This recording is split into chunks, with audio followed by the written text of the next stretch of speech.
మిమ్మల్ని స్తుతించడానికి, మీ మాటలు వినడానికి మేము సిద్ధపడుచుండగా మీరు మా ఎడల కృప చూపించమని అడుగుచున్నాం తండ్రి. ఇప్పుడు పాటల ద్వారా మీరు మహిమ పొంది ఉన్నారు. కొద్ది నిమిషాలు మీ మాటలు వినడానికి సిద్ధపడుచుండగా మీరు సహాయం చేయండి. మీకు ఆత్మ నడిపింపు దయచేయండి. వినగలిగినటువంటి చెవులను గ్రహించగలిగే హృదయాలను మా అందరికీ అనుగ్రహించండి.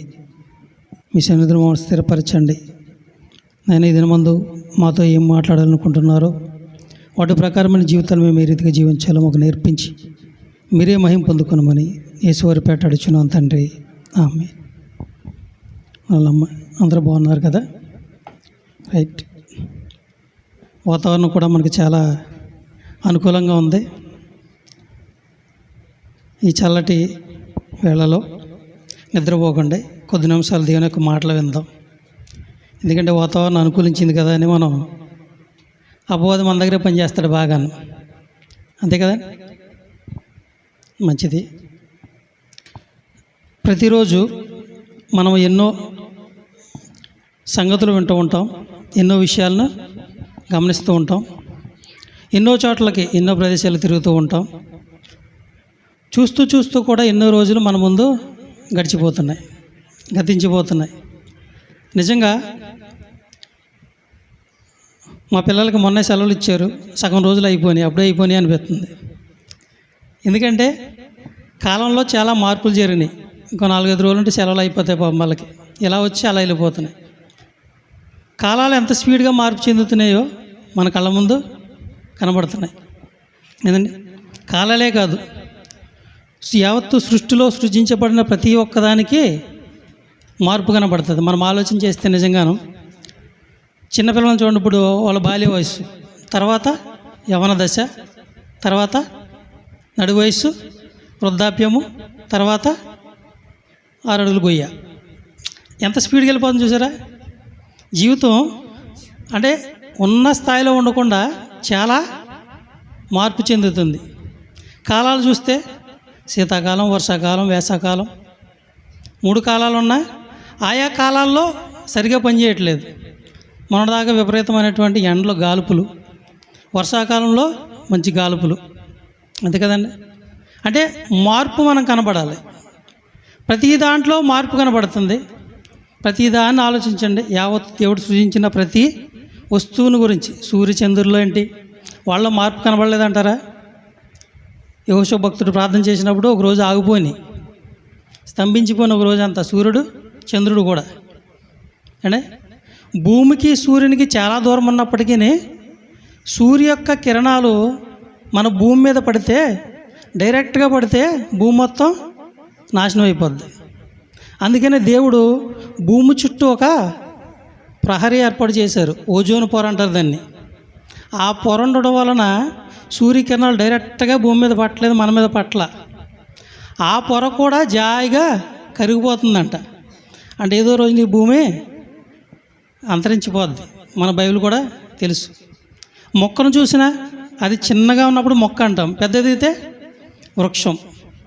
మార్పు చూసారా ఎలా కనబడుతుందో? ప్రతి దాంట్లో ఆలోచించండి. మీరు ఏ విషయంలో ఆలోచించినా మనం మార్పు కనబడుతుంది. ఎందుకంటే స్థితిగతులు మారిపోతున్నాయి, పరిస్థితులు మారిపోతున్నాయి.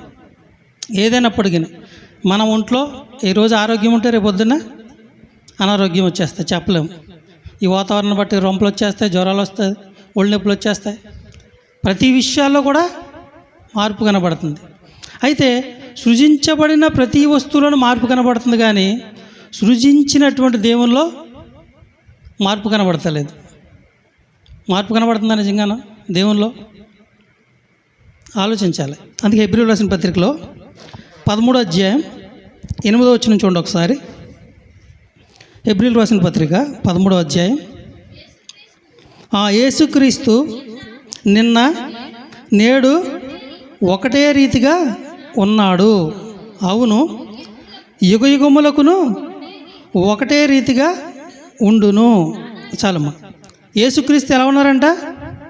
ఒకటే రీతిగా. అంటే నిన్న ఎలా ఉన్నాడో ఈరోజు అలాగే ఉన్నాడు, రేపు కూడా అలాగే ఉంటాడు. అంటే యేసుక్రీస్తు వారు అలాగే ఉంటే సృష్టికి ఆయనకి సంబంధం ఏంటంటే మనకి కొత్త నిబంధనలో కనబడతారు ఈయన అనుకోకూడదు. ఎందుకంటే యోహాను సువార్త 1వ అధ్యాయం 3వ వచనంలో కనబడుతుంది మనకి. ఆయన కలిగి ఉన్నది ఏదియు ఆయన లేకుండా కలగలేదు. అంటే సృష్టి కలగడానికి ఆయన ప్రాధాన్యత చాలా ఉంది. అంటే నిన్న ఆయన ఏ రీతిగా ఉన్నాడో ఈరోజు కూడా అలాగే ఉన్నాడంట. మరొక వచనం చూడండి, ఇదే హెబ్రీయులకు రాసిన పత్రికలో 7వ అధ్యాయం 24వ వచనం చూద్దాం. ఆయన నిరంతరము ఉన్నవాడు గనుక మార్పు లేని యాజకత్వం కలిగిన వాడయ్యను. నిరంతరం ఉన్నవాడు గనుక మార్పు లేదంట. ఏం లేదంట? ఒకవేళ ఆయన స్థితిగతులు కానీ, ఆయన ఉనికి కానీ, ఆయన పరిస్థితులు కానీ ఏది ఆలోచించినా ఆయనలో మాత్రం మార్పు లేదు. ఆయన సృజించినటువంటి ప్రతి వస్తువులను మార్పు ఉంది, కానీ ఆయనలో మాత్రం మార్పు లేదు. అలాగే మలాకీ గ్రంథానికి వెళ్దాం ఒకసారి. మలాకీ గ్రంథం 3వ అధ్యాయము 6వ వచనం అండి. యెహోవానైన నేను మార్పు లేని వాడను గనుక యాకోబు సంతతి వారైన మీరు లయము కాలేదు. యెహోవానైన నేను మార్పు లేని వాడను గనుక. ఇక్కడ కూడా ఏం మాట్లాడుతున్నాడు? మార్పు లేననే చెప్తున్నాడు ఆయన. నిజంగా మనం ఆలోచన చేస్తే నిజంగా ఆయనకు మార్పు ఉందా, మార్పు లేదా?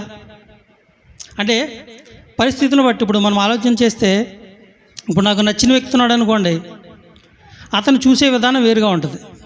నచ్చని వ్యక్తి అతను చూసే విధానం వేరుగా ఉంటుంది. పెట్టే విషయంలో అయినా కానీ, ఏ విషయంలో అయినా మనకి కొన్ని భేదాభిప్రాయాలు కనబడతాయి. అంటే మార్పు మనకి ఈజీగా తెలిసిపోతుంది.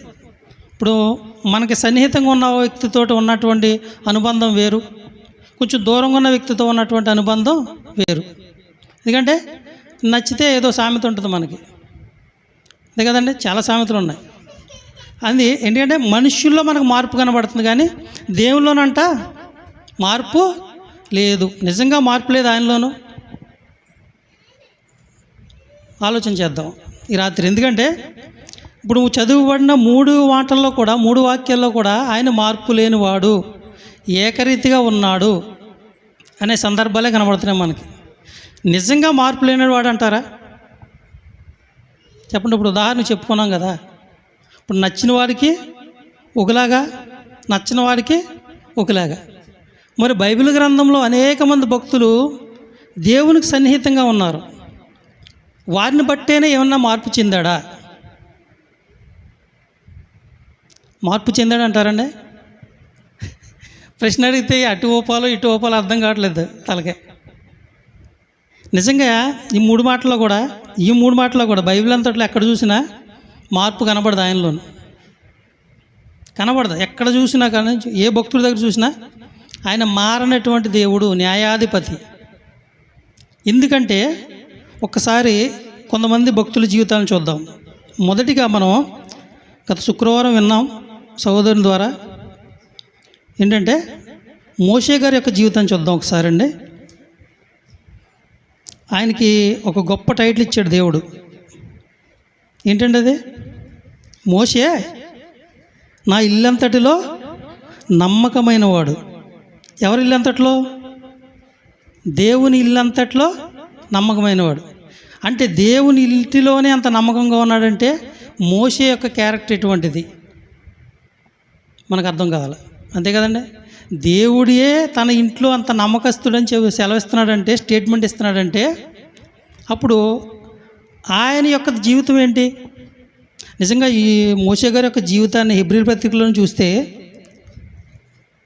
హెబ్రీయులకు రాసిన పత్రికలోనే 11వ అధ్యాయంలో మొత్తం విశ్వాసుల వీరుల జాబితా కనబడుతుంది మనకి. 11వ అధ్యాయంలో 24 నుంచి చదువుదామండి ఒకసారి. మోషే పెద్దవాడైనప్పుడు విశ్వాసమును బట్టి ఐగుప్తు ధనము కంటే క్రీస్తు విషయమైన నింద గొప్ప భాగ్యముని ఎంచుకొని అల్పకాలము పాపభోగము అనుభవించుట కంటే దేవుని ప్రజలతో శ్రమ అనుభవించటం మేలని యోచించి ఫరో కుమార్తె యొక్క కుమారుడిని అనిపించుకున్నట్టుకు ఒప్పుకొనలేదు. కానీ ఎలయనగా అతడు ప్రతిఫలముగా కలుగబో బహుమానమందు దృష్టి ఉంచెను. ఇక్కడ చూస్తే సరిపోద్దాం. చాలా క్లియర్గా రాస్తున్నారు ఇక్కడ భక్తుడైనటువంటి పౌలు గారు. అందుకని మోషే పెద్దవాడు. మోషే గురించి మనకు తెలుసు, చిన్నప్పటి నుంచి విన్నటువంటి కథలలాగానే చెప్పారు మనకు కదండి. కథలు మోషే కథ, దావీదు గారి కథ, యోనా గారి కథ. అయితే మోషే గారు దేవుని యొక్క ఇంటిలో నమ్మకంగా ఉన్నాడు అంటే ఆయన స్థితిగతి ఏంటి అంటే, ఐగుప్తి అప్పట్లో ఒక గొప్ప సామ్రాజ్యం. ఇంకా ఏంటంటే జస్ట్ ఆ యొక్క సామ్రాజ్యానికి రాజు అవడానికి సిద్ధంగా ఉన్నాడు ఆయన. అటువంటి స్థాయిని విడిచిపెట్టి ఏం చేశాడంట, దేవుని ప్రజలతో శ్రమ అనుభవించడానికి వచ్చాడు. అంటే ఒక స్థాయిని విడిచిపెట్టేశాడు, శ్రమ అనుభవించడానికి వచ్చాడు. అందుకే దేవుడు నా ఇల్లంతట్లో నమ్మకమైన వాడు. ఎందుకంటే దేవుని కోసం ఒక స్థాయిని విడిచిపెట్టి వచ్చాడు. అంటే తన జీవితాన్ని త్యాగం చేశాడు. అంటే సుఖభోగాలు, హ్యాపీగా మంచి బంగ్లాలు, ఏంటి ఏది కావాలంటే అది పట్టుకొచ్చే పని మనుషులు ఉన్నప్పుడు మనం అటువంటి భోగాన్ని విడిచిపెట్టగలుగుతామా? నిజంగా మనం ఆలోచించాలి. ఎందుకంటే మోషే గారి యొక్క జీవితం చదివినప్పుడు మనకి కొన్ని ప్రశ్నలు లేవనెత్తుతాయి. నిజంగా ఆ స్థాయిని ఎలా విడిచిపెట్టగలిగాడు ఆయన?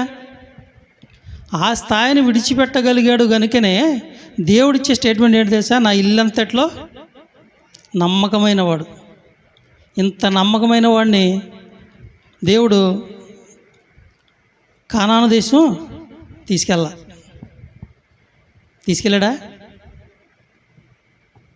ఇప్పుడు ఐగుప్తు నుంచి ఇశ్రాయేల్ ప్రజలందరినీ పాలు తేనెలు ప్రవహించి కానాను దేశాన్ని తీసుకెళ్తానన్నాడు.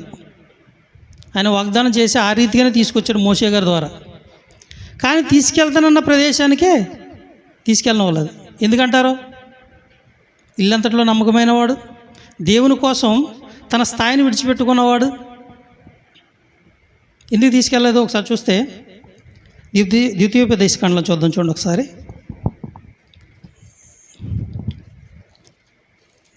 ద్వితీయోపదేశకాండం 32వ అధ్యాయం 48 నుంచి చదువుకుందామండి. ఆ దినమున యెహోవా మోషేతో ఇట్లనెను, యెరికో ఎదుటనున్న మోయాబు దేశమందలి అబారీమును ఆ పర్వతము అనగా నెబో కొండ ఎక్కి నేను ఇశ్రాయేలీలకు స్వాస్థ్యముగా ఇచ్చుచున్న కానాను దేశము చూచి నీ సహోదరుని అహరోను హోరు కొండ మీద మృతి పొంది తన స్వజనుల యొద్దకు చేరినట్లు నీవు ఎక్కబోచున్న కొండ మీద మృతి పొంది నీ స్వజనుల యొద్దకు చేరుదువు. ఇక్కడ ఒక కొండ మీద తీసుకెళ్ళాడు ఆయన్ని, మోషే గారిని తీసుకెళ్ళి ఇదిగో చూపిస్తున్నాడు. ఆ కింద వచ్చినలో ఉంటుంది చూడు. ఎలా అనగా ఎందుకు అక్కడ ఏం చెప్పాడంటే ఆయన, నువ్వు ఎక్కబోచినట్టు ఈ కొండ మీద మృతి పొందుతావు, ఇక్కడ చనిపోతావు అంటే అప్పుడు ఇంకా కానాను వెళ్ళలేదు ఇశ్రాయేల్ ప్రజలు. ఎందుకు మృతి పొందుతావు అంటే కింద చెప్తున్నారు చూడండి. ఎలా అనగా మీరు సీను అరణ్యములో కాదేశు మెరీబా నీళ్ల యొద్ద ఇశ్రాయేలీల మధ్యను నన్ను పరిశుద్ధపరచక, ఇక్కడ చెప్తున్నారు చూడండి. ఎక్కడంట? సీను అరణ్యములో కాదేశు మెరీబా నీళ్ల యొద్దంట ఇశ్రాయేలీ ప్రజల మధ్యన నన్ను పరిశుద్ధపరచలేదు మీరు. ఎవరో? మోషే అహరోనులు. ఎందుకు కానాను దేశం నువ్వు ఇక్కడ కొండ మీద మృతి పొందుతావు, ఆ కానాను చూపించి చెప్తున్నాడు. అదిగో చూడు, ఇంక కింద చదివితే తెలిసిపోతుంది. ఎదురుగా ఆ దేశమును చూచెదవు కానీ నేను ఇశ్రాయేలీలకు ఇచ్చుచున్న ఆ దేశము నీవు ప్రవేశింపవు అంటే కొండ మీద చూపిస్తున్నాడు. అదిగో ఇశ్రాయేల్ ఇస్తానన్నటువంటి దేశం కానాను దేశం, అది చూడు, కానీ అక్కడికి వెళ్ళడానికి నీకు పర్మిషన్ లేదు. ఎందుకంటే ఈ కొండ మీద నువ్వు మృతి పొందుతావు. ఎందుకు మృతి పొందుతావు? మీరేం చేశారంటే సీను అరణ్యంలో కాదేశు మెరీబా నీళ్ల యొద్ద నన్ను పరిశుద్ధపరచలేదు. ఏం చేయలేదంట? పరిశుద్ధపరచలేదంట దేవుణ్ణి. అంటే ఏం జరిగింది అక్కడ పరిస్థితి? ఒకసారి వెనక్కి వెళ్దాం. సంఖ్యాకాండం 27వ అధ్యాయం 14వ వచనం. ఏలయనగా సీను అరణ్యములో సమాజము వాదించినప్పుడు ఆ నీళ్ల యొద్ద వారి కన్నుల ఎదుట నన్ను పరిశుద్ధపరచక నా మీద తిరగబడి తిరిగి ఆ నీళ్లు సీను అరణ్యమందలి కాదేశిలోనున్న మెరీబా నీళ్ళే. ఇక్కడ చూసారా, ఏం చేయలేదంట, ఆయన మీద తిరగబడ్డారంట. ఎలా తిరగబడ్డారో చూస్తే 20వ అధ్యాయము మొదటి నుంచి చదువుకుందామండి. ఓకే, మొదటి నుంచి తర్వాత చదువుకోండి. 8 నుంచి చదువుకుందాం. నీవు నీ కర్రను తీసుకొని, అక్కడ దేవుడు చెప్తున్నాడు, ఎందుకంటే ఇశ్రాయేల్ ప్రజలకి తాగడానికి నీళ్ళు లేవు. వాళ్ళు ఏమడుగుతున్నారంటే, వాళ్ళు ఇక్కడ చూస్తే 5వ వచనంలో చూస్తే, ఈ కాని చోటికి మమ్మల్ని తెచ్చుటకు ఐగుప్తు నుండి మమ్మల్ని ఎలా రప్పించితివి? ఈ స్థలంలో గింజలు లేవు, అంజూరపులు లేవు, ద్రాక్షలు లేవు, దానిమ్మ పళ్ళు లేవు, కనీసం తాగడానికి నీళ్లు కూడా లేవని వాళ్ళు శోధిస్తున్నారు, వేధిస్తున్నారు. కనీసం తాగడానికి కూడా నీళ్ళు లేవు అని ఇశ్రాయేల్ ప్రజలు శోధించినప్పుడు మోషే అడిగితే మోషే గారికి చెప్తున్నాడు దేవుడు ఏమని, 8వ వచనం, నీవు నీ కర్రను తీసుకొని నీవును నీ సహోదరుడైన అహరోనును ఈ సమాజమును పోగు చేసి వారి కన్నుల ఎదుట ఆ బండతో మాట్లాడము, అది నీళ్ళిచ్చును. ఇక్కడ చెప్పింది ఏంటంటే, నీవు కర్రను తీసుకెళ్ళు, నీ సహోదరుని కూడా తీసుకెళ్ళి నువ్వు వెళ్ళి ఆ బండతో ఏం చేయాలి, మాట్లాడాలి. వెళ్ళి మాట్లాడమన్నాడు అంతే. దేవుడు చెప్పింది ఏం కాదు. ఆవిడ ఆ బండ ఏం చేస్తుంది, నీళ్ళు ఇస్తుంది, అవి వీళ్ళకి ఇయ్యి. నీవు వారి కొరకు నీళ్లను బండలోంచి రప్పించి సమాజమునకు వారి పశువులకు త్రాగుటకిమ్ము. యెహోవా అతనికి ఆజ్ఞాపించినట్లు మోషే ఆయన సన్నిధి నుండి ఆ కర్రను తీసుకుని పోయాను. తరువాత మోషే అహరోనులు ఆ బండను ఎదుట సమాజమును పోగు చేసినప్పుడు అతడు వారితో, ఇక్కడ చూడండి, అతడు వారితో, ద్రోహులారా వినుడి, మేము ఈ బండలో నుండి మీ కొరకు నీళ్లు రప్పింపవలెనా అనెను. అప్పుడు మోషే తన చెయ్యి ఎత్తి 2 మారులు తన కర్రతో ఆ బండను కొట్టగా నీళ్లు సమృద్ధిగా ప్రవహించెను, సమాజమును పశువులను త్రాగెను. అక్కడ చెప్పింది ఏంటి, దేవుడు వెళ్ళి మాట్లాడమన్నాడు బండతోటి. ఈయన ఏం చేశాడు, కోపంతో ద్రోహులారా అని పిలిచి వాళ్ళని, ఇశ్రాయేల్ ప్రజల్ని ఆవేశంతో కోపంతో ఏం చేశాడంటే ఆ బండనే 2 సార్లు కొట్టాడు. చెప్పిందేంటి, బండతో మాట్లాడి వెళ్ళన్నాడు దేవుడు. మోషే గారు చేసిందేంటి, 2 సార్లు కొట్టాడు. అంటే కొట్టడానికి ఒక కారణం ఉంది. ఏంటంటే తెలుసండి, గతంలో ఇదే సందర్భం ఎదురైతే దేవుడు అప్పుడు కొట్టమన్నాడు, నువ్వు వెళ్ళి బండను కొట్టు. ఆ వచనం కూడా చూద్దాం, చూడండి. నిర్గమాకాండం 34:6-7. నిర్గమాకాండం 34వ అధ్యాయము 6-7 వచనం చదివితే మనకు అర్థమైపోద్ది.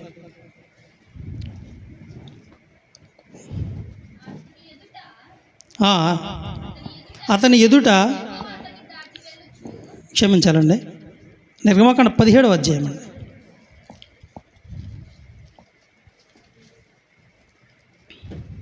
నిర్గమాకాండం 17వ అధ్యాయము 6-7 వచనాలు. ఇదిగో అక్కడ హోరేబులోని బండ మీద నేను నీకు ఎదురుగా నిలిచెదను, నీవు ఆ బండను కొట్టగా ప్రజలు తాగుటకు దానిలో నుండి నీళ్లు బయలుదేరినని మోషేతో సెలవీయగా మోషే ఇశ్రాయేలు పెద్దల కన్నులు ఎదుట అట్లు చేశాను. అంటే గతంలో ఏం చేశాడు, కొట్టమన్నాడు దేవుడు, కొట్టాడు. ఇప్పుడేమన్నాడు, వెళ్ళి మాట్లాడమన్నాడు. మాట్లాడమంటే ఏం చేశాడు ఆయన? అండ్ అంతమంది ప్రజలు విసిగిస్తూ ఉంటే నిజంగా మనకి ఇంట్లో 2-3 పిల్లలు ఉంటేనే చిరాకు రప్పించేస్తారు నిజంగా, అంతే కదండి. అంతమంది ప్రజలు, మాకు అది లేదు ఇది లేదు, మాకు ఐగుప్తులో బోల్డ్ ఉండేవి, కీరకాయలు ఉండేవి, దోసకాయలు ఉండేవి, రకరకాలు ఉండేవి, మీరేమి అరణ్యంలో తీసుకొచ్చి మమ్మల్ని సాగకూడదాం అనుకుంటున్నారు అని సనుక్కుని ఇసుక్కునేవారు. కానీ అంతమందికి కూడా ఆయన సమాధానం చెప్తూ ఎంతో ఓపిక ఉండాలండి మోషే గారికి. ఆ ఓపికను బట్టి, ఆయన చేసినటువంటి పనులు బట్టే నా ఇల్లంతట్లో నమ్మకమైన వాడు అని స్టేట్మెంట్ ఇచ్చాడు. ఆ సందర్భంలోనే ఆయనకి కొంత ఉద్రేకం వచ్చి పాపం ఏం చేశాడు, బండను కొట్టాడు. బండను కొట్టినప్పుడు దేవుడు నిజంగా నా కొరకు మోషే చాలా త్యాగం చేశాడు కదా, ఐగుప్తు విడిచిపెట్టేశాడు, నా ప్రజల కోసం ఎన్నో శ్రమలు పడుతున్నాడు, చేసింది ఒక్క పొరపాటే కదా, పోనీ క్షమించేతే ఏమైంది అనుకోవచ్చుగా దేవుడు. అనుకున్నాడా? ఆలోచించాలి. ఎందుకంటే అంత త్యాగం చేసిన మోషే గారి విషయంలోనే దేవుడు అంత కఠినంగా ఉండగలిగాడంటే ఈనాడు మన పరిస్థితి ఏంటి అంటే ఒక్క విషయం, ఒక్క చిన్న పొరపాటు చేశాడు మోషే గారు. దేవుడు సరిదిద్దొచ్చు కదా, క్షమించేసి వదిలేయచ్చు కదా. పాపం ఎక్కడి నుంచి ఎంతో ప్రయాసపడి 40 సంవత్సరాలు వాళ్ళని కాచుకుంటూ వచ్చిన చివరి దశలో ఏం చేశాడు? అలా కళ్ళంటు చూపించి అందులో ప్రవేశించవు, ఇక్కడే చనిపోతాను కొండ మీద అని ఎందుకన్నాడు అంటారు అండి? దీన్ని బట్టి మనకి ఏం అర్థమైంది? నిజంగా మారతాడైనా మారడా? నిజంగా ఇప్పుడు మనం అనుకుంటాం చాలా వరకు ఏంటంటే కొన్ని సందర్భాల్లో కొన్ని చోట్ల డబ్బులు ఇస్తే పనులు జరుగుతాయి, అంతే కదండి. కొంతమందికి అభిమానాన్ని బట్టి పనులు జరుగుతాయి, అంతే కదండి. అంటే ఇష్టపూర్వకంగా కొన్ని సందర్భాల్లో జరుగుతూ ఉంటాయి, దాని పరిస్థితులను బట్టి. అలాగే మనం ఏమనుకుంటాం, వాటినే మనం తాయిలాలు అంటాం. కనీసం అంటే ఒకటి ఇచ్చే పని చేయించుకోవటం, అంతే కదండి. ఇప్పుడు మనం తాయిలాలు ఇచ్చినంత రాన్ని దేవుడు మారేవాడు కాదు. ఎందుకంటే మనం అనుకోవచ్చు, ఒకవేళ నేను దశమ భాగాలు ఇస్తున్నాను లేదా ప్రథమ ఫలాలు ఇస్తున్నాను, అయ్యగారికి ఏ లోటు లేకుండా చూసుకుంటున్నాను, అమ్మగారికి మొత్తం అన్నీ ఇంటి పనులన్నీ చేసేస్తున్నాను అనుకుంటామేమో. అసలు ఏది లెక్కలో తీసుకోడు. జీవితాన్ని త్యాగం చేసిన మోషే గారికి లేదు ఇక్కడ అండి. మనం అనుకున్నంతరాన్ని ఏం జరగదు, అంత ఈజీ కాదు దేవుడి దగ్గర. మనకి ఈ నేర్పించారు చిన్నప్పటి నుంచి. ఏంటి? దేవుడు ప్రేమ కలిగిన వాడు, నువ్వు ఎన్ని చేసినా క్షమిస్తాడు. ఆయన క్షమించే దేవుడే కాదంట్లా, కానీ న్యాయం తప్పే దేవుడు కాదు. అది ఆలోచించాలి.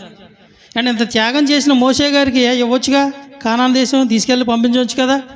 చిన్న పొరపాటు చేస్తే ఎందుకు అంత ఇది చేశాడంటారు దేవుడు. అక్కడ కనుక ఆయన క్షమించేసి విడిచిపెట్టేసి ఉంటే మోషే గారిని, ఆయన మనలాంటి మానవుడే అయిపోదుడు. ఆయన కూడా మార్పు కలిగినటువంటి దేవుడిలాగానే మిగిలిపోదుడు. అందుకే ఇంత స్టేట్మెంట్ అవసరం లేదు. ఆయన మార్పు లేని దేవుడు కాదు, నిన్న నేడు ఏకరీతిగా ఉన్న దేవుడు. అంటే మోషే గారి విషయమే కాదు, ఇప్పుడు మనం అనుకుంటాం నిజంగానో ఎన్నో బోధలు అంటాం, మనం ఎన్నో చదువుకుంటూ ఉంటాం, దేవుడు క్షమించేవాడు, ప్రేమించే దేవుడు అని. దేవుడు మనం ఎన్ని తప్పులు చేసినా సహిస్తూ ప్రేమిస్తూ ఉంటాడు, కాదని అంటలేదు. కానీ మనం చేసే ప్రతి తప్పును కూడా మనం అనుభవించాలి, దానికి తగినటువంటి ప్రతిఫలం. అందుకే చాలామంది అంటారు పెద్దలు, విధి ఊరికినే విడిచిపెట్టదు అని. విధి అంటే దేవుడే, ఆయన విడిచిపెట్టడు. ఒకవేళ క్షమించినా దాని పర్యవసానం అనుభవించవలసిందే. ఇదేంటండి వెరైటీగా ఉందా, కొత్తగా ఉందా, లేకపోతే ఏంటి? దేవుడు క్షమించేసినప్పుడు పర్యవసానం ఎందుకు అనుభవించాలంటారా? ఇప్పుడు మోషే గారికి ఈ లోకంలో ఉన్న కానాను ప్రవేశం లేదేమో, కానీ దేవుడు తన రాజ్యం వచ్చినటువంటి ఆ కానాన్లో మాత్రం ప్రవేశం ఇచ్చాడు మోషే గారికి. అంటే మనం చదువుకున్న సందర్భం అంతట్లో ఆయన చేసిన త్యాగం చూస్తే దేవుడి కోసం ఎంత త్యాగం చేసి ఉంటాడో. మరి మనం చేసే త్యాగం ఎలా ఉంటుంది? మనం కూడా ఏదో అనుకుంటాం పైకి, ఇందాక అనుకున్నట్టుగానే ఏదో తాయిలాలు ఇచ్చి దేవుడిని మబ్బు పెట్టచ్చు, ఆయన క్షమించేస్తాడో ఏదో విడిచిపెట్టేస్తాడో, ఏం పర్లేదు అనుకుంటాం. ఆయన్ని ఒక కోణంలోనే పరిచయం చేశారు మన చిన్నప్పటి నుంచి. రెండో కోణం ఉంది, ఆ కోణం పరిచయం చేయట్లేదు. ఆ కోణాన్ని పరిచయం చేస్తే మనం ఎవరి మాట వినము, అంటే ఎవరికి ఏమీ లాభం కలగదు. ఆ కోణంలో ఆలోచించాలి మనం. ఆయన న్యాయాధిపతి అనే విషయాన్ని మనం మర్చిపోకూడదు. ఎందుకంటే నీతి న్యాయాలు ఆయన దగ్గరే ఉన్నాయి. ఎందుకంటే ఆయన మనకలాంటి వాడిగానే ఉంటే ఆయన దేవుడు ఆవిడ నిజంగాను, అంతే కదండి. మోషే గారి విషయమే కాదు, మీరు ఈ జీవితంలో యొక్క బైబిల్లో ఏ భక్తుని చూసుకున్నా ఆయన ఎక్కడ విడిచిపెట్టలేదు అంటే విడిచిపెట్టాడంటారా? అందుకనే నిర్గమకాండంలో ఒక చక్కని మాట ఉంటుంది చూడండి. నిర్గమకాండం 24వ అధ్యాయం, 34వ అధ్యాయం. నిర్గమకాండం 34వ అధ్యాయం 6-7 వచనాలు ఇక్కడ చదువుదామండి ఒకసారి. అతని ఎదుట యెహోవా అతని దాటి వెళ్ళుచు, ఆ యెహోవా కనికరము, దయ, దీర్ఘశాంతము, విస్తారమైన కృపాసత్యం గల దేవుడైన యెహోవా, ఆయన 1000 మందికి కృపను చూపుచు దోషమును అపరాధమును పాపమును క్షమించును గాని ఆయన ఏమాత్రమును దోషులను నిర్దోషులుగా ఎంచక 3-4 తరముల వరకు తండ్రుల దోషమును కుమారుల మీదకి కుమారుల మీదకినే రప్పించునని ప్రకటించెను. చూసారా, దోషాలను అపరాధాలను పాపాలను క్షమించును కానీ ఏమాత్రంనంట దోషులను నిర్దోషులుగా ఎంచడంట. అదేనా ఇక్కడ 14వ వచనంలో చూస్తే, ఆయన వేరొక దేవునికి నమస్కారం చేయవద్దు, ఆయన నామము రోషము గల యెహోవా, ఆయన రోషము గల దేవుడు. చిన్న పొరపాటు చేస్తేనే విడిచిపెట్టలేనటువంటి దేవుడు. అండ్ రోజుకి మనం ఎన్ని పొరపాట్లు చేస్తున్నాం నిజంగానో లెక్క పెట్టుకోండి. ఎన్ని తప్పుదాలు చేస్తున్నాం, చాలా చేస్తున్నాం ప్రతిదినము మన జీవితంలో. మరి మన పరిస్థితి ఏంటంటారు? దేవుని కోసం త్యాగం చేసినాడు, తన జీవితం అంతా త్యాగం చేసినటువంటి మోషే గారి పరిస్థితి ఎలా ఉంటే మన పరిస్థితి ఏంటి? మనం ఏదో అనుకుంటున్నామేమో, ఏంటిది సిలువలో దొంగకి ఏదో చిన్న అవకాశం దొరికింది అలాగే వెళ్ళిపోదాం అనుకుంటున్నారేమో. అది ఎవరికి లేదండి ఛాన్స్. అప్పుడు ఆయన ఒక్కడికే దొరికింది, ప్రతి ఒక్కరికి దొరకదు అది ఛాన్స్. దొంగకి ఏంటంటే సిలువలో మాత్రం పశ్చాత్తాపడ్డాడు కాబట్టి నేడు నీవు నాతో కూడా పరదేశంలో ఉంటావు. అలాగే మనం కూడా చచ్చిపోయే ముందు దేవా క్షమించంటే తీసుకెళ్ళిపోతాడు అనుకుంటున్నారేమో. అసలు సమస్య లేదు ఆయన దగ్గర. అసలు నువ్వు ఆ మాట అనేదాకా ఉంటుందో లేదో కూడా తెలియదు మన ప్రాణం. సడాలుగా నోట్లోంచి ఆ మాట రాకుండా చచ్చిపోవచ్చు. అంతేకాని ఒకవేళ ఆ మాట వచ్చినా దేవుడు క్షమిస్తాడేమో, కానీ ఒకవేళ ఆ మాట రాకుండా చచ్చిపోతే. అందుకే మన జీవితంలో నిర్లక్ష్యం పనిచేయదు ప్రతిదినము. ఆయన ఎంత రోషం కలిగిన దేవుడో మనం జ్ఞాపకం చేసుకోవాలి. ఆయనలో ఎటువంటి మార్పు ఉండదు. నువ్వు ఎన్ని ఇచ్చినా మార్పు ఉండదు ఆయనలోను, జీవితాన్ని మార్చుకోవడం తప్ప. అందుకే ఒకవేళ ఆయన క్షమించినా దాని పర్యవసానం కంపల్సరిగా అనుభవించాలి. నిజంగా అనుభవించాలంటారా? మరో భక్తుని చూద్దాం, చూడండి, అనుభవించాలో తెలిసిపోద్ది. సమూయేలు 2వ గ్రంథం. ఈయనకు కూడా చక్కని పేరు ఇచ్చాడు దేవుడు, నా హృదయానుసారుడు. 11వ అధ్యాయం 1-27 వచనాలు చదువుకుంటే అండి, క్షమించాలి, 2వ సమూయేలు గ్రంథం 11వ అధ్యాయంలో ఇక్కడ నుంచి చూస్తే మీరు తర్వాత చదువుకోండి. మొదటి వచనం నుంచి ఇక్కడ మనకు ఒక వ్యక్తి కనబడతారు ఈ గ్రంథంలో, దావీదు గారు. అంటే మన చిన్నప్పటి నుంచే పరిచయమే వీళ్ళందరూ, మన కొత్త ఏం కాదు. అంటే ఈ పేర్లు పెట్టుకున్న వాళ్ళు కాదు, మన చుట్టుపక్కల ఉండేవాళ్ళు కాదు, బైబిల్ గ్రంథంలో ఉన్నటువంటి భక్తులు వీళ్ళు మనకు సండే స్కూల్ నుంచి పరిచయం అయినటువంటి వ్యక్తులే. అంటే దావీదు గారి జీవితంలో 11వ అధ్యాయంలో మనం చదివితే ఇక్కడ ఒక సందర్భం కనబడుతుంది. అసలు దావీదు గారికి ఇచ్చినటువంటి స్టేట్మెంట్ ఏంటి తెలుసా? నా హృదయానుసారుడు. అంటే దేవుని యొక్క హృదయం ఎలా ఉంటుందో యాజ్ ఇట్ ఈజ్గా ఈయన హృదయం కూడా అలాగే ఉంటుందంట. అంటే దేవుని యొక్క హృదయం ఎలా ఉంటుందో దావీదు గారిని చూస్తే తెలిసిపోద్ది. అటువంటి ఆయన రోజుకి 7 మార్లు ప్రార్థన చేసినటువంటి వ్యక్తి, రోజుకి 3 సార్లు ప్రార్థన చేసినటువంటి వ్యక్తి, దేవునికి ఎన్నో కీర్తనలు పాడినటువంటి వ్యక్తి, నిత్యము దేవుని కోసం పరితపించినటువంటి వ్యక్తి ఒకానొక సందర్భంలో పడ్డాడు. ఎక్కడ పడ్డాడో మనకు తెలుసు, బత్షెబా విషయంలో పడిపోయాడు. అంటే పడిపోయిన తర్వాత దాన్ని కప్పిపుచ్చుకోవడానికి ఏం చేశాడు? తన భర్తను యుద్ధంలో పెట్టించి చంపించేశాడు. అయిపోయింది అనుకున్నాడు, క్లియర్. అవును తీసుకొచ్చాడు, లోపల పెట్టుకున్నాడు, ఎవరు చూడలేదండి. ఇక్కడ మనం ఒకటి ఆలోచించాలి. ఎందుకంటే మనకి ఇచ్చినటువంటి 10 ఆజ్ఞల్లో 10వ ఆజ్ఞ ఉంటుంది, నీ పొరుగువాని భార్యనైనను దేనినైనాను ఆశింపవద్దు. అంటే ఇప్పుడు దావీదు గారు చేసింది ఏంటి? వచ్చాడు. అదే ఆజ్ఞల్లో 7వ ఆజ్ఞ నరహత్య చేయవద్దు. ఈ 2 చేసినా కూడా ఈ దేవుడిచ్చినటువంటి ఆజ్ఞల్ని మీరితే శిక్ష ఎలా ఉండేదంటారు? రాళ్లతో కొట్టి చంపేయాలి. మరి దావీదు గారు ఎందుకు కొట్టి చంపలేదు? దావీదు గారిని ఎందుకు కొట్టి చంపలేదు? రెండిట్లోనూ నరహత్య చేశాడు, వ్యభిచారం చేశాడు. అంటే మరి ఆజ్ఞను మీరితే మోషే గారికి ఇచ్చిన ధర్మశాస్త్ర ప్రకారంగా రాళ్లతో కొట్టి చంపేయాలి. మరి దావీదు గారి పరిస్థితి ఏంటి? ఇక్కడ ఒక చిక్కుముడు కూడా ఉంది. ఏంటంటే ఇప్పుడు రాళ్లతో కొట్టి చంపాలంటే దానికి సాక్షులు కావాలి. 2-3 సాక్షులు ఉంటే తప్ప ధర్మశాస్త్రం కూడా ఏం చేయలేదు. ఇప్పుడు మనకి కోర్టుకి వెళ్ళినా కూడా, న్యాయస్థానానికి వెళ్ళినా కూడా ఆ పక్కన ఈ పక్కన కూడా సాక్షులు ఉంటారు. సాక్షులు చెప్పేదాన్ని బట్టి, అక్కడ ఉన్నటువంటి మ్యాటర్ని బట్టి జడ్జి గారు ఏం చేస్తారు, తీర్పిస్తారు. ఏ సాక్ష్యం లేకపోతే కొట్టేసాను వెళ్ళిపోండి, ఏ సాక్ష్యం లేకపోతే బలం ఉండదు. కోర్టు కూడా చూడండి, ఏ సాక్ష్యం ఉన్నా సాక్ష్యం లేకపోతే బలం ఉండదు. సాక్ష్యం ఉంటేనే విచారణలోకి వెళ్తుంది. ఇప్పుడు దావీదు గారి పరిస్థితి ఏంటి, ఉన్న ఇద్దరు సాక్షులు కూడా సాక్ష్యం చెప్పరు. సైన్యాధిపతి అంటే యోవాబు, ఇంకొక పనివాడు, వాళ్ళిద్దరు కూడా సాక్ష్యం చెప్పరు. ఏమైంది, సాక్ష్యం లేకపోవడం వల్ల ఏమైంది, కేసు కొట్టేశారు. ధర్మశాస్త్రం పనిచేయలేదు. ధర్మశాస్త్రం పనిచేయలేదు కదా, దేవుడు విడిచిపెట్టాడా? ఇక్కడ ధర్మశాస్త్రం వదిలేసింది, ఏం చేయలేకపోయింది సాక్ష్యం లేక. మరి దేవుడు విడిచిపెట్టాడు కదా, ఆయన న్యాయాధిపతి కదా అండి, న్యాయాధిపతే కదా. మరి ఆయన విడిచిపెట్టాడా?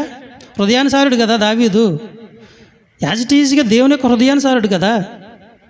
మరి ఆయన ఏం చేశాడు, ఆయన కూడా విడిచిపెట్టేసి ఉంటే ఆయన్ని ఇప్పుడు మనం చదువుకోక్కర్లా, మార్పు లేని దేవుడు, నిన్న నేడు ఏకరీతిగా ఉన్న దేవుడు అని చదువుకోక్కర్లేదు. ఆయన కూడా మనకులాగానే మారిపోతాడు అబ్బాయి. ఎందుకంటే వాళ్ళ భక్తులను చూడు, ఆ భక్తులు వాళ్ళు ఎన్ని చేసినా, చిన్న పొరపాటు చేసినా క్షమించేసాడు వాళ్ళ దేవుడు అనే స్థాయికి, మన స్థాయికి దిగిపోతాడు దేవుడు. కానీ విడిచిపెట్టలేదండి. నిజంగా మీరు 13వ అధ్యాయం చూసుకుంటే, అదే 11వ అధ్యాయంలో కూడా చివరిని చూసుకుంటే, ఆయన అంతా అయిపోయింది కదా అనుకున్నాడు. 12వ అధ్యాయంలో నాతాను భక్తుని పంపించి ప్రవక్తనే చెప్పించాడు, ఒక స్టోరీ చెప్పించాడు రాజుగారికి. స్టోరీ చెప్పిన తర్వాత ఆ స్టోరీలో ఉన్నది నువ్వే అబ్బాయి అంటే దావీదు గారు చేసింది ఏంటో తెలుసా, నన్ను ఇంత మాట అంటావు నువ్వు అని చెరసాల్లో ఎంతమో లేకపోతే లేపేతమో చేయలా, పశ్చాత్తాపడ్డాడు. దావీదులో ఉన్నది గుణం ఏంటంటే తెలుసా, పశ్చాత్తాపడి ఏం చేశాడు, పరుపు తేలిలాగా ఏడ్చాడు. పరుపు తేలిలాగా ఏడ్చాడు అంటే అంత పశ్చాత్తాపం. నిజంగా పశ్చాత్తాపం కలిగిన హృదయం కలిగితే దేవుడు ఇట్టే కరిగిపోతాడు. మనకు పశ్చాత్తాపం ఉండదు, ప్రార్థన చేస్తాం తప్ప. అసలు గంటలు గంటల తరబడి, ఇప్పుడు ఏడుపు కూడా నిజంగా రాదు, అదొక నటన. ఏడ్చినట్టు వచ్చింది మాట కూడాను. నిజంగా ఏడుపు వచ్చి ప్రార్థన చేస్తే ఓకే, లేదు మాట ఏడ్చినట్టు వస్తుంది. ఎంత నటనో ప్రార్థనలోనూ వింటాడనుకుంటున్నారా, అసలు కప్పు కూడా దాడదు. మన భ్రమ అంతే, గంటలతో చేసినా 2 గంటలు ప్రార్థన చేసినా వెళ్ళదు. అంటే దావీదు గారు పరుపు తేలిలాగా పశ్చాత్తాపడ్డాడంటే నిజంగా క్షమించుంటాడు దేవుడు, క్షమించుంటాడు కదండి. క్షమించడా? క్షమించాడు, క్షమించకుండా ఉన్నాడు. ఎందుకంటే పశ్చాత్తాపానికి మించినటువంటి విరిగి నలిగిన హృదయాన్ని ఆయన కావాలనుకుంటున్నాడు. మరి క్షమించినా కూడా మరి జరిగిన పర్యవసానాలు ఏంటి, అనుభవించాడా లేదా? అనుభవించాడు. ఎందుకంటే ఆ బత్షెబతోనే కుమారుని కంటే కుమారుడు చనిపోయాడు. కుమారుడు చనిపోయాడు. చనిపోయిన తర్వాత అప్పుడు లేచి ఆయన నీట్గా స్నానం చేసి బట్టలు వేసుకుని అప్పుడు భోజనం చేశాడు. అప్పుడుదా భోజనం చేయాల. కుమారుడు బతుకున్న జోపు ప్రాధేయపడ్డాడు దేవునికి. చనిపోయిన తర్వాత విడిచిపెట్టేశాడు. ఎందుకంటే నేను ఆడి దగ్గరికి వెళ్ళాలి కానీ నా దగ్గర రాడు అన్నాడు, అంతే. ఒక కొడుకు చనిపోయాడు. రెండోది ఏంటి, సొంత కూతుర్నే సొంత కొడుకు పాడు చేశాడు. రెండోది. మూడోది, అదే కొడుకుని ఇంకో కొడుకు చంపేశాడు. 3, ఆ చంపిన కొడుకుని ఈ సైన్యాధిపతి యోవాబు చంపేశాడు. అంటే 4 లేచిపోయినాయి, ఒకటి కాదు. కుమార్తె పాడైంది, 3 కుమారులు లేచిపోయారు. అంటే ఒకటికే 4, ఒకటికి 4 ఎలా తీసుకున్నాడు? అంటే ఆయన కోర్టులో అన్యాయం ఉండదు. ఎందుకంటే ఈ ధర్మశాస్త్రాన్ని నుంచి తప్పించుకున్నాడేమో కానీ దావీదు గారు దేవుని ధర్మశాస్త్రం నుంచి తప్పించుకోలేదు. ఎందుకంటే చూడండి ఒకసారి, నిర్గమకాండం 22వ అధ్యాయము 1వ వచనం చదివితే మనకు అర్థమైపోద్ది. నిర్గమకాండం 22వ అధ్యాయము 1వ వచనం. ఒకడు ఎద్దునైనను గొర్రెనైనను దొంగిలించి దానిని అమ్మినను చంపినను ఆ ఎద్దుకు ప్రతిగా 5 ఎద్దులను, ఆ గొర్రెకు ప్రతిగా 4 గొర్రెలను ఇయ్యవలను. ఇది ధర్మశాస్త్రం. అంటే ఒక గొర్రెకు బదులుగా ఎన్ని ఇవ్వాలి? 4 గొర్రెలు ఇవ్వాలి. అందుకే మత్తయి సువార్తలో జక్కయ్య గారు కనబడతారు మనకి.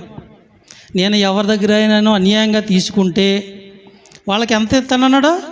4 అంతలు ఇస్తానన్నాడు. ధర్మశాస్త్రం అది. ఒకటి తీసుకుంటే నువ్వు అన్యాయంగా 4 అంతలు ఇవ్వాలి. అంటే ఒక తీర్పు దేవుని దగ్గరికి వెళ్ళింది. ఎన్ని చెల్లించాడు? పర్యవసానాలు 4 చెల్లించాడు. అంటే క్షమించాడు, కానీ దాని పర్యవసానం అనుభవించాడు. అందుకే చెప్తున్నాను, ఎందుకంటే ఒకవేళ రోజు ఎన్నో పొరపాట్లు చేస్తాం మనకు అనుకూలంగా ఉన్నట్టు, మన నోటి మాటల ద్వారా తలంపుల ద్వారా చాలా చేస్తూ ఉంటాం, కానీ ప్రతిదీ అనుభవించక తప్పదు. అందుకే మనకు ఒక మాట ఉంటుంది, చాలామంది అంటే చాలా మంచి మంచి వాళ్ళందరూ వెళ్ళిపోతున్నారు, వయసులో వెళ్ళిపోతున్నారు, మంచి మంచి వాళ్ళందరూ అంటారు. నిజంగా మంచి వాళ్ళందరూ వెళ్ళిపోతున్నారంటారా? మంచి వాళ్ళు ఎందుకు వెళ్ళిపోతున్నారంటారు? వాళ్ళు మంచితనం చేశారు కాబట్టి వెనకాల వాడుకోవడానికి ఏం లేదు, అందుకు వెళ్ళిపోతున్నారు. దుర్మార్గులందరూ ఎందుకు వెళ్ళిపోతున్నారంటే వాడు చేసిన దుర్మార్గత అంతా అనుభవించాలి ఈ లోకంలో. అండి, మనం విత్తినటువంటి విత్తనం రేపొద్దున పెరిగి పెద్దదయ్యాక దాని ఫలాలే కోసుకుని తింటాం కదా. అందుకే మీరు ఏది విత్తుతారో జాగ్రత్త, ఏది విత్తుతామో అదే పంట కోస్తాం. నిజంగా విత్తేదాన్ని బట్టి మనం ఆలోచన చేయాలి. ఈరోజు కొంత వయసు ఉందనో లేదా వెనకాల బలం ఉందనో బలగం ఉందనో పొగరికి వెళ్ళామనుకోండి, రేపొద్దున ఈ పొగరే పెరిగి డబల్ అయ్యి మనమే అనుభవించాలి. చూడండి, అంటే ఒకవేళ 4 times మనకు అనుభవించకపోయినా మనం అనుభవించుకుంటాం కంపల్సరీగా. ఎందుకంటే పెద్ద పెద్దలను చూస్తే కొంతమంది చూడండి, వృద్ధాప్యం ఉన్న వారిని చూస్తే కొడుకులు కుమార్తెలు లేదా కోడళ్ళు పట్టించుకోలేని ఉంటారు చాలామంది. నిజంగా వాళ్ళని చూస్తే బాధ అనిపిస్తుంది. కానీ వయసులో వాళ్ళు పొగరగా ఉన్న రోజుల్లో గుర్తుపెట్టుకుంటే అత్తగారిని ఎన్ని తాటలు పెట్టి ఉంటుంది నిజంగాను. అంటే వయసులో కోడలని ఆవిడ అత్తగారిని నన్ను బాధలు పెడితే, మా అమ్మగారిని నన్ను బాధలు పెడితే, రేపొద్దున వయసు మళ్ళిన తర్వాత ఆవిడ పరిస్థితి ఏంటి? ఆవిడ కోడలు వచ్చిన తర్వాత అదే అనుభవిస్తుంది, కొత్త ఏం అనుభవించదు. అందుకనే పెళ్ళం వచ్చిన తర్వాత పెళ్ళం తీపి అయిపోయింది అడిగి కొన్ని మాటలు వస్తూ ఉంటాయి. అంటే అందుకే మనం ఏం విత్తుతామో ఏమి చేస్తామో మనం చాలా జాగ్రత్తగా చూసుకోవాలి. ఎందుకంటే రేపు పొద్దున మనమే అనుభవించాలి. మనం విత్తే ప్రతిదీ అనుభవించాలి, జాగ్రత్త గుర్తుపెట్టుకోండి. అండ్ అందుకే మన మాటలు జాగ్రత్తగా ఉండాలి, మన చూపులు జాగ్రత్తగా ఉండాలి, మన తలంపులు జాగ్రత్తగా ఉండాలి, మన ఆలోచనలు బాగుండాలి. దావీదు అంత తోడికే దేవుడు విడిచిపెట్టలేదంటే నిజంగా మార్పు లేని దేవుడు అంటే మనకు కనబడుతున్నాడు. నిజంగా మారిపోయేటువంటి దేవుడైతే మనం ఇంత చెప్పుకోము ఆయన గురించి. అంటే హృదయానుసారుడి పరిస్థితి అలాగ ఉంటే, ఇల్లంతట్లో నమ్మకమైన వాడి పరిస్థితి అలాగ ఉంటే మన పరిస్థితి ఏంటి రేపు? ఆయన ఏదో అదే చెప్పాను కదా ఇందాక, ఏదో ఈ రోజుల్లో మనకి ఎక్కువైపోయినాయి. 90% అబద్ధ బోధకులు ఎక్కువైపోయారు. నేను చెప్పే ప్రతి ప్రసంగంలోనూ అబద్ధ బోధల గురించి చెప్తాను కంపల్సరీగా. ఎందుకంటే చాలా జాగ్రత్తగా ఉండాలి, వాళ్ళే ఎక్కువ మంది ఉన్నారు. ఇప్పుడు రైల్వే స్టేషన్లో కానీ బస్ స్టాండ్లో కానీ పదే అనౌన్స్మెంట్లు చేస్తూ ఉంటారు. ఏమని? దొంగలు ఉన్నారో జాగ్రత్త, దొంగలు ఉన్నారని జాగ్రత్త అని ఒకసారి చెప్పి వదిలేడాడు. పదే ఎందుకు గుర్తు చేస్తాడో? గేటు ముందు బోర్డు పెడతాడు, కుక్క ఉందే జాగ్రత్త అని.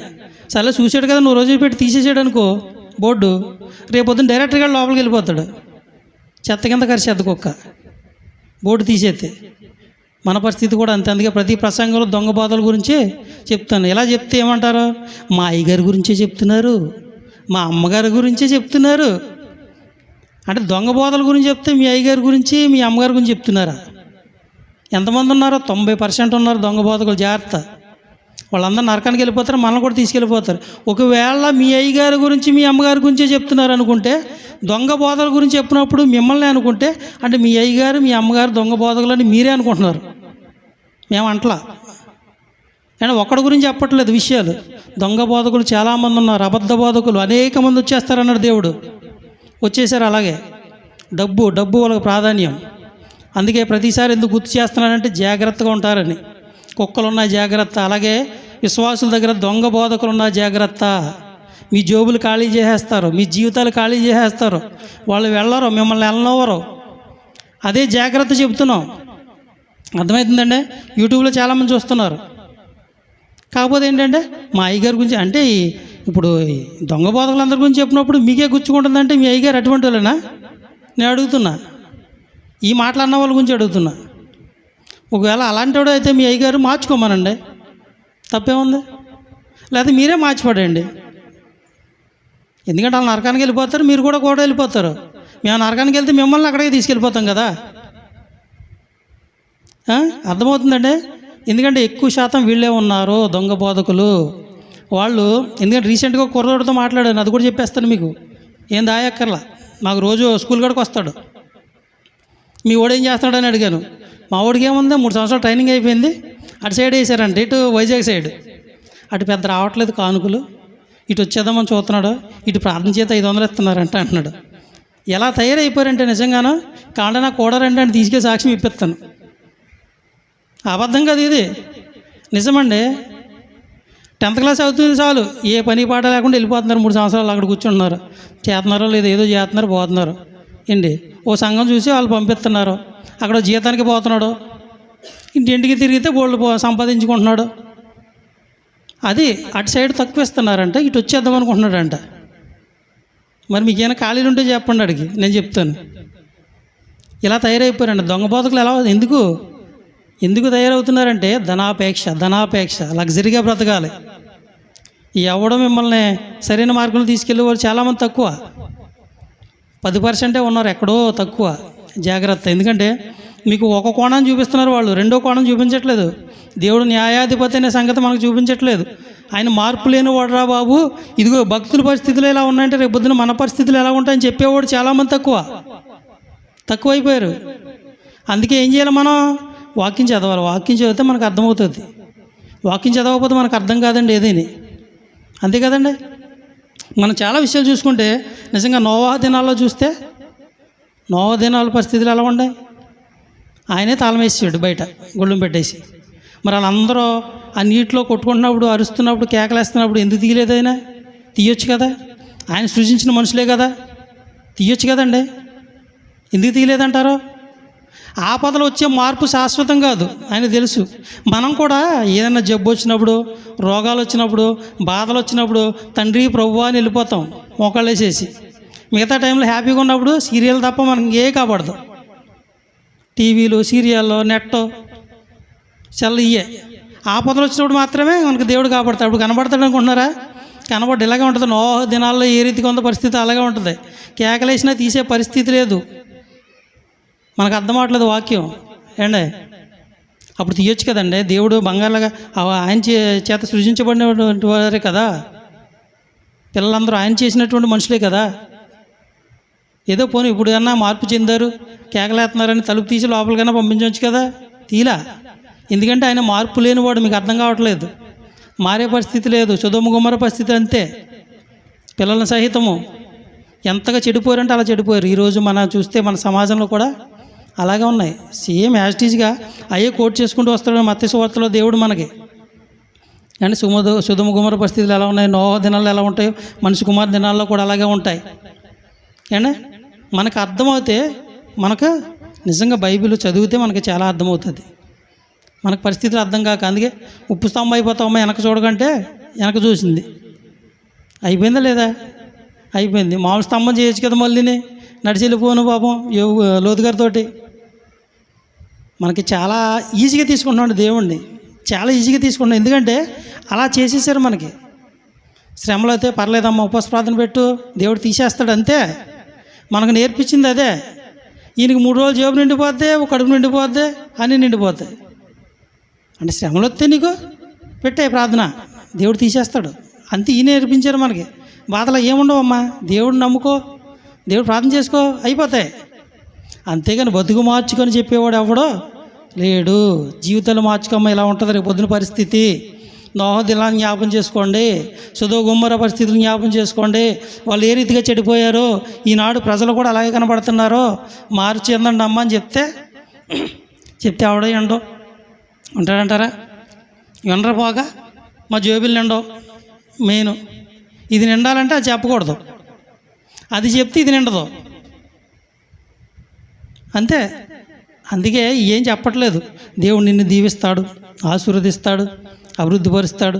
నిందలు వచ్చినా ఎన్ని వచ్చినా ప్రార్థన చేయమ్మా, నేను చేస్తున్నాను, మీకేం పర్లేదు అంతే, ఏం పర్లేదు. ఈనాడు ఎలా అయిపోయిందంటే సేవ అంతా దౌర్భాగ్యం అయిపోయింది. చిన్న చిన్న విషయాలకి కొట్టుకుంటున్నారు. ఈడొక చెప్తాడు, ఆడోడు చెప్తాడు. యూట్యూబ్ అంతా ఇవే. వీళ్ళకి ఈ టీమోలో ఒకలా చెప్తారు వాక్యం, ఆ టీమోలో ఒకలా చెప్తారు. ఈ సంస్థ ఒకలా చెప్తే ఆ సంస్థ ఒకలా చెప్తుంది. ముక్కల కింద ఇడిపోయి మొత్తం చెడగొట్టేస్తున్నారు సమాజాన్ని. నేటి పరిస్థితి చాలా దారుణంగా ఉంది. దేవుడైతే మారడు. ఒకవేళ మారతాడేమో అనుకుంటున్నారేమో కానీ ఆయనైతే మారడు. యాక్చువల్గా నేను వేరే సబ్జెక్ట్ మాట్లాడదాం అనుకున్నాను, మళ్ళీ ఎందుకో ఈ సబ్జెక్ట్లోకి వచ్చాను ఈ వారం. నిజంగా నేను సిద్ధపడిన సబ్జెక్ట్ వేరు. ఎందుకు చెప్పాలనుకున్నాడో తెలియదు దేవుడు, కానీ కొన్నిసార్లు మొన్న అదే చెప్పాను ఆడితోటి కూడా. ఎందుకంటే నేను సిద్ధపడినటువంటి సబ్జెక్ట్ నాకు ఐడియా రావట్లా. ఐడియా వస్తుంది కానీ సందర్భం ఈ సబ్జెక్టుల గురించే వస్తుంది పదే పదే. అందుకనే దీన్ని తిరగేసాను. మన రమేష్ గారు కూడా చెప్పాను ఇదని, ఎలాగండి ఒరే ఏది చెప్పాలనిపిస్తుంది చెప్పు. ఎందుకంటే ఎందుకు చెప్పిస్తున్నాడో నాకైతే తెలియదు నిజంగా. ఎండమే మన పని, ఈయన దాని ప్రకారంగా బ్రతకడమే. ప్రతి విషయాన్ని మనం జ్ఞాపం చేసుకోండి. ప్రతి విషయంలోనూ అవ్వగారి విషయంలో చూడండి, తెలుసు కదా మొత్తం పాపం అంతా ఈవిడ దగ్గర నుంచి వస్తుందని. మరి అక్కడ ఆపొచ్చు కదా దేవుడు. ఎందుకంటే నువ్వు ఏ తప్పు చేసినా, నేనే తప్పు చేసినా అలా చూస్తూ ఉంటాడు అంతే. మధ్యలో వచ్చి ఆపే ప్రసక్తి అయితే లేదు. ఒకవేళ నువ్వు ఎంత భక్తిగా ఉందామనుకున్నా ఏదో ఒక సందర్భంలో తప్పిపోతాం. ఆ సందర్భం ఏంటనేది మనం జాగ్రత్తగా భక్తి అంటే చాలా జాగ్రత్తగా ఉండాలండి. భక్తి అంటే ఏదో ప్రార్థనకు వస్తున్నాం, 2 మాటలు వింటున్నాం, 4 పాటలు పాడుతున్నాం, వెళ్ళిపోతున్నాం అంటే కాదు. అసలు భక్తి అనే దానికే పరిగణలో తీసుకోడు దేవుడు. అసలు మనకు అర్థం కావాలి భక్తి అంటే ఏంటనేది. నిజంగా భక్తుల జీవితాలు చదివితే వాళ్ళు ఎందుకని శ్రమలు పడ్డారో, ఎందుకన్ని హోదాలను విడిచిపెట్టారు, ఆ స్థాయిని విడిచిపెట్టారు, ధనాన్ని విడిచిపెట్టారు. వారు మొత్తం ధనాన్ని విడిచిపెట్టి ఎన్నో శ్రమలు అనుభవించారండి భక్తులు. మనం శ్రమలు కోరుకోవట్లేదు, ధనాన్నే కోరుకుంటున్నాం. చాలా ఈజీగా సంపాదించేస్తుంది ఈ బైబిల్ తోటి. ఈనాడు ఏముందో ఒక ప్రసంగం చేస్తే బోల్డు, అంటే 4 మాయమాటలు చెప్పుకుంటే బోల్డు. ఉన్నది ఉన్నట్టు చెప్పం కదా, మార్చేస్తాం. ఆ వాక్యాన్ని నీకు అనుకూలంగా, ఆనాడు అబ్రహం గారికి ఇచ్చిన వాక్యాన్ని నీకు అనుకూలంగా చెప్పేస్తాం అంతే. అబ్రహం గారికి ఏది ఇచ్చాడో అదే ఇస్తాడు నీకు. ఏసేపు గారికి ఏది ఇచ్చాడో అదే ఇస్తాడు. ఏబు గారి పరిస్థితి చూడు, 200కి ఇచ్చాడు, నీకు ఇస్తాడమ్మా. ప్రార్థన చేయ, నేను చేస్తున్నానమ్మా. మళ్ళీ ప్రార్థనలో సాగదింపులు. మనకు అర్థం కావాలండి నిజంగా వాక్యం. ఎందుకంటే మనం క్లియర్గా అర్థమవుతుంది. యెషయా గ్రంథం 14వ అధ్యాయంలో ఎవరినైతే తోసేసాడో ఆడి గురించి తెలుస్తుంది. మొట్టమొదటిగా తోసేసినాడు ఆడే, అపవాది. ఆడికి ఉన్నటువంటి గర్వం ఏం లేదు. ఒకసారి చూడండి, యెషయా గ్రంథంలో చదువుకుందాం చివరిగాను. యెషయా గ్రంథం 14వ అధ్యాయం 12వ వచనం చదువుకుందాం. 14:12. తేజో నక్షత్రమా, వేకువ చుక్క, నీవెట్లు ఆకాశం నుండి పడితివి? జనములను పడగొట్టిన నీవు నేల మట్టము వరకు ఎట్లు నరకబడితివి? నేను ఆకాశమునికి ఎక్కిపోయేదను, దేవుని నక్షత్రములకు పైగా నా సింహాసనం హెచ్చింతును, ఉత్తర దిక్కునున్న సభాపర్వతం మీద కూర్చుందును, మేఘమండలం మీదకి ఎక్కుదును, మహోన్నతునితో నన్ను సమానంగా చేసుకుందును అని నీవు మనస్సులో అనుకుంటేది కదా. నీవు పాతాళమున వరకు నరకంలో ఒక మూలకు త్రోసివేయబడితే నిన్ను చూచువారు నిన్ను నిదానించి చూచుచు ఇట్లు తలపోయేదురు. ఇక్కడ చూస్తే చాలా మంచి సందర్భం చెప్తున్నాడు ఇక్కడ. ఇది అపవాదం గురించినటువంటి. ఇక్కడ ఏం చేశాడంట, దేవుని కంటే సమానంగా తన స్థాయిని హెచ్చించుకోవాలని మనసులో అనుకున్నాడు. పైకనలా ఇటు ఒక ప్రధాన దూత దేవుని దగ్గర, అపవాది మనసులో అనుకున్నాడు అంతే. ఆకాశ మండలంకి ఎక్కుదును ఏంటి, ఇంకా జనంలో నేను ఆకాశ మండలానికి ఎక్కిపోదును, దేవుని నక్షత్రంలో పైగా నా సింహాసనం హెచ్చించుకుంటాను, ఉత్తర దిక్కున్న సభాపర్వతం మీద కూర్చుంటాను, మేఘమండలం మీదకి ఎక్కుతాను, మహోన్నతునితో అంటే దేవునితో సమానంగా నా స్థాయిని చేసుకుంటాను అనుకున్నాడు అంతే. అనుకున్నాడు మనసులో. దేవుడు తెలిసింది అంతే, తోసేసాడు. ఎక్కడ తోసేసాడు?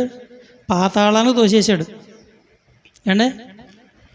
అటువంటి పరిస్థితులే ఇలా ఉంటే, చిన్న మనసులో అనుకున్న దానికే దేవుడు తోసేసాడు అంటే చిన్న పొరపాటు చేసినందుకే దేవుడు ఇంత కఠినమైన శిక్షలను వేసాడు అంటే మన పరిస్థితి ఏంటి మనం ఆలోచన చేయాలి.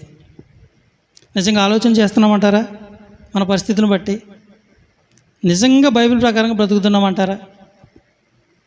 అంటే రేపొద్దున మన పరిస్థితి ఏంటి? అసలే రోజులు బాగుంటలేదు, రోజులు మారిపోతున్నాయి, రాజ్యాలు మారిపోతున్నాయి, యుద్ధాలు, చాలా వరకు మనం ముగింపు స్థాయికి వచ్చేసాం.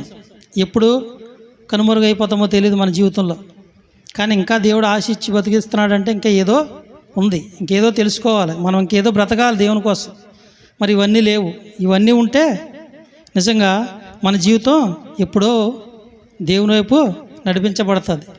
కనుక మనం ఆలోచన చేయాలి. ఎందుకంటే ఆయన నిన్న ఏ రీతిగా ఉన్నాడో ఇవాళ కూడా అలాగే ఉంటాడో.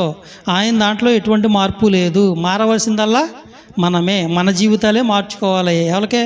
ఆయనకు అనుకూలంగా. ఆయన ఏ రీతిగా అయితే మన కోసం తన ప్రియకుమారుని పంపించాడో, ఆయన రక్తంలో కడగబడిన మనము అంటే ఏదైనా ఒకసారి తప్పు చేస్తే లేకపోతే 2 సార్లు తప్పు చేస్తే క్షమిస్తాం. 3వసారి అవతల పోరా అంటాం. మనమే అంటాం.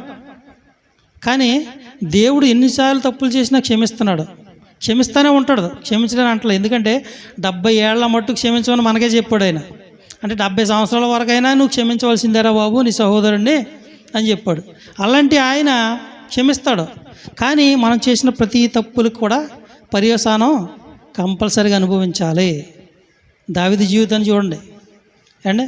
అందుకనే చాలా వరకు తగ్గుతూ నేర్చుకోండి. ఎందుకంటే మనం చేసే పొరపాట్లు ఏ తప్పుదలైనా, మోసం చేసినా, అబద్ధాలు ఆడినా అండి, బూతులు తిట్టినా, ఇవన్నీ మార్చుకుంటే చాలా మంచిది మన జీవితంలో. ఎందుకంటే నోరు ఉంది కదా తిట్టేయచ్చు, ప్రతి ఓడు తిట్టవచ్చు. ఎందుకు రావండి బూతులు?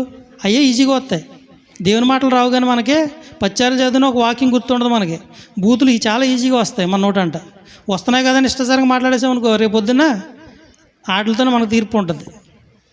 అండ్ పొగరు ఉంది కదని వెళ్ళిపోయామనుకోండి, రేపు పొద్దున్న ఈ బలం తగ్గిపోయిన తర్వాత అవతలోడు వచ్చి మనల్ని అతను ఎందుకు బలం ఉన్న చేపు ఎగురుతాం, తర్వాత బలహీనమైన తర్వాత ఓ మూల కూర్చోవడం మన పరిస్థితి.